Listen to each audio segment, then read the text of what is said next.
One of the interesting parallels for me between Van Gogh and Duchamp, and there is one, I believe, is that just before Van Gogh came here, he wrote to Theo, I think, or one of his letters, to say that he wanted a bolt hole to make himself scarce for a few months, because at the times like that, when you're thinking about your future and going through some kind of career crisis,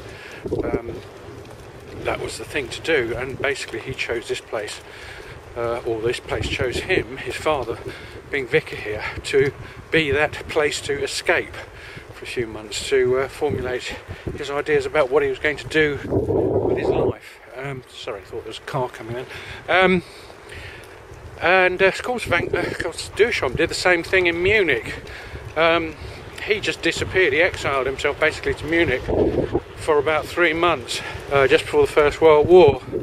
And that was a very formative period for the rest of his artistic career as well. So there is something in this sort of spiriting yourself away stuff. This spiriting away, it's not just some romantic notion of the artist wanting to be alone.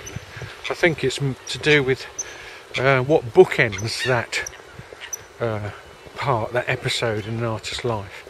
With Duchamp, it was a rejection of his peers, and in a similar way, a similar experience of Van Gogh. Really, he had umpteen failures behind him as a preacher, as an art dealer.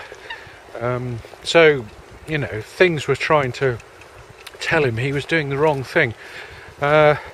With Duchamp, I don't think it was so much for him doing the wrong thing as that his particular vision was not compatible with his peers, even his own family at times, and this led to this period of isolation, relative isolation in Munich, and consequently with Van Gogh in Etten-Leur here, or in Etten.